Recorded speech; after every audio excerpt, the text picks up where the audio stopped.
Assalamualaikum warahmatullahi wabarakatuh. Hi everyone, my name is Arneta Anggyana. I'm from class 4A English Education Department. Now I will explain about new material of teaching English for young learners.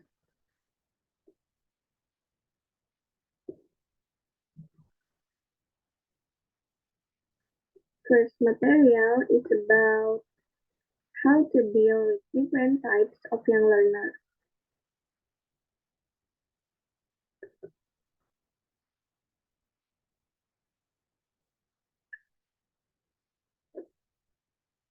Dealing with passive and active learning, we need to number one is vary the task. Two is give everyone equal chance to speak up. Three, give reinforcement or compliments or rewards. Four is walk around the class so everyone will get your attention. Five, mix the passive and active students in the same group, but you have to make sure everyone does their job. 6. Change the seating arrangement. Sometimes some students are passive because they think you don't pay attention to them. 7. Call out their name. 8. Give motivation words. For example, is after a passive student answer questions, you can say, "Wow, that was a great idea." And next is do personal approach. If all else fails, talk to the passive students personally outside the class. Next is to deal with slow and fast learners. A teacher needs to 1. Apply peer tutoring. The fast tutors the slow. 2. Apply mixed groups, fast and slow in the group discussion. 3. Do comprehension checks, especially on the slow learners. 4. Ask questions to both types. Don't focus only on the slow or on the fast. 5. Walk around the class. 6. Vary the learning method. 7. Vary the level of difficulties of the task or assignment or test. 8. Change the seating arrangement regularly. 9. Give special treatment or attention to the slow learners. 10. Give an enrichment extra exercise to the fast learners. Next, give remedial teaching to the slow learners.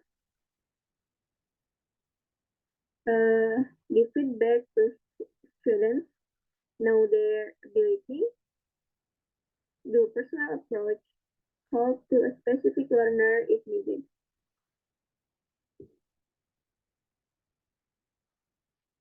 The next is teaching tips. Enrichment. Enrichment are activities that stimulate children's minds, encourage them to be creative, and nurture their natural talents and other abilities.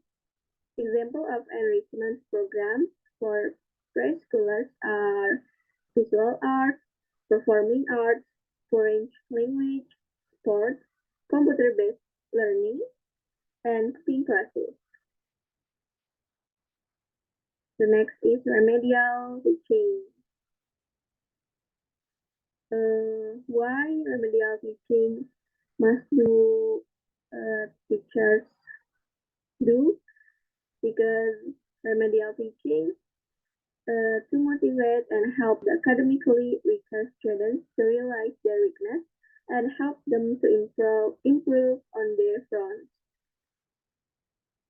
Improving academic skill of the students in various subjects, raising their level of comprehension of basic subjects to provide a stronger for further academic work. And the next is peer tutoring. The goal of peer tutoring is to help students activity, uh, engage their own active learning and critical thinking skills. Tutors will not give away answers. Instead, they will help students learn how to find the answers on their own.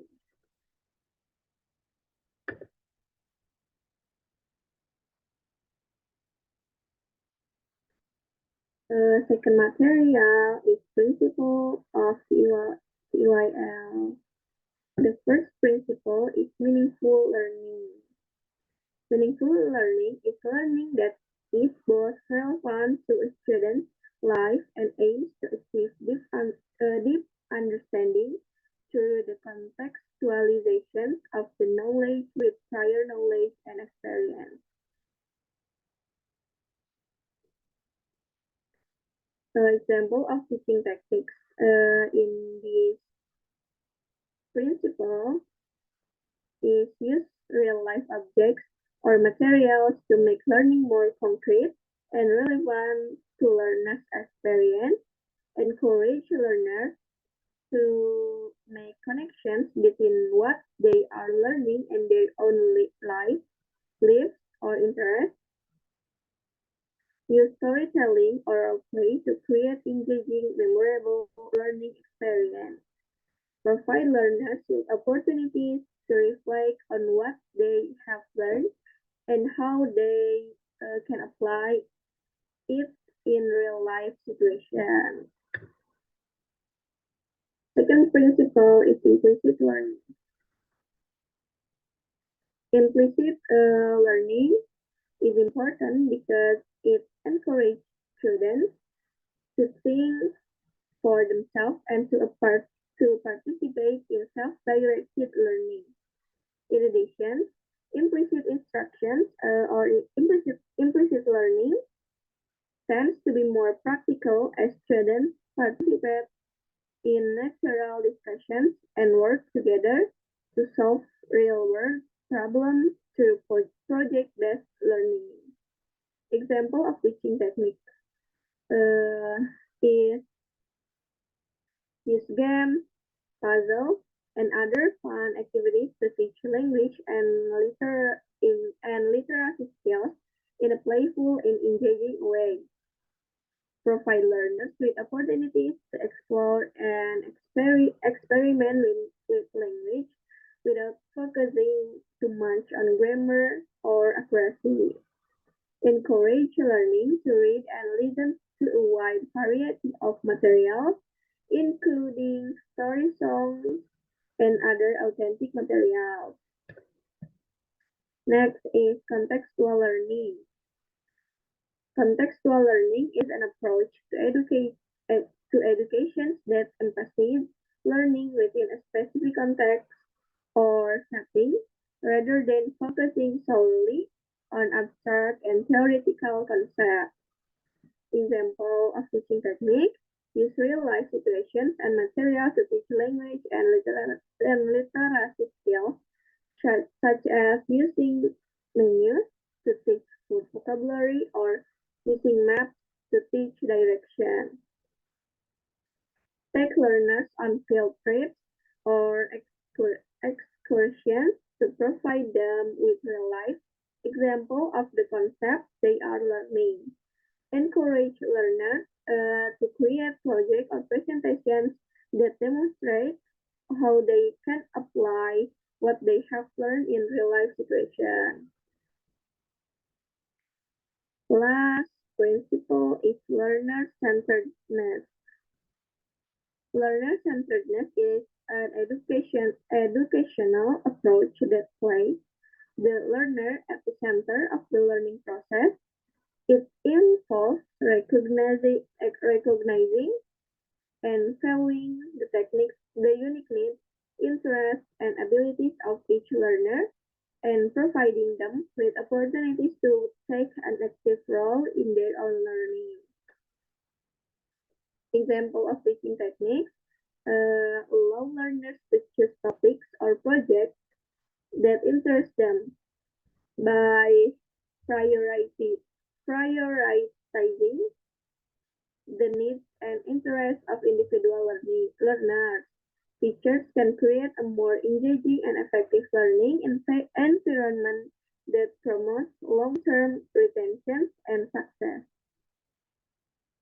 Giving students choice and opportunities to express their ideas, preferences, and perspectives foster a sense of ownership and empowerment in the learning process. Okay, that's enough from me. Thank you for the attention. Wassalamualaikum warahmatullahi wabarakatuh.